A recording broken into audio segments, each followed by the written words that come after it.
Good morning. मी पूजा आणि हा माझा बाबू. काल रात्री आम्हाला घरी पोचायला 12 वाजले, त्यामुळे झोपायलाही उशीर झाला, म्हणून मॉर्निंग झाली 9 वाजता. उठल्यानंतर फ्रेश होऊन जसे तुम्हाला अगोदर सांगितले की आम्ही शिफ्ट होत आहे, त्यासाठी काही महत्त्वाच्या गोष्टी पॅक करून ठेवायच्या होत्या आणि बरेच सामान इथेच रिसेल करून जायचे आहे. तर त्यासाठी हा सर्व पसारा काढून बसलेलो आम्ही.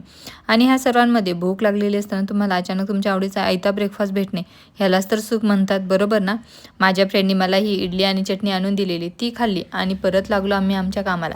आमचे काम सुरूच होते. तेवढ्यात बाबूला लागली झोप, म्हणून त्याला खाली खूप झोपायचा प्रयत्न केला, पण तो काही झोपेना. आणि एवढ्या पसाऱ्यात झोळी कुठे खोलून ठेवायची, म्हणून आमचा हा ठरलेला जुगाड केला.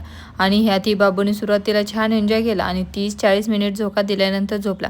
त्याला कसेबसे झोपून आम्ही परत लागलो आमच्या कामाला. संध्याकाळी 6 वाजता त्यांचे PhDचे research guide respected doctor Sasane sir आणि मी राहुरी ज्यांच्या अंडर काम करत होते ते रिस्पेक्टेड डॉक्टर चवई सर हे इथे कराडमध्ये आलेले, तर त्यांना भेटायला गेलेलो. त्यांना भेटून घरी आल्यानंतर उद्या निघायचे आहे, म्हणून आम्ही वरती स्वरूप आणि आमच्या फ्रेंड्सला भेटायला गेलो.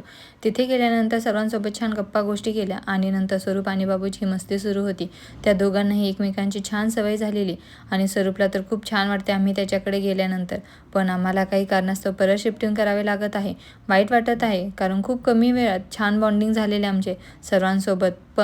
पण काय करणार, असो, नंतर बोलू यावर. त्यानंतर खाली येऊन आमचा राहिलेला पसारा आवरायला घेतला, कारण उद्या सकाळी लवकरच मौस आणि पॅकर्सवाले सामान पॅक करायला येणार आहेत. चलो, भेटू नेक्स्ट व्हिडिओमध्ये. बाय.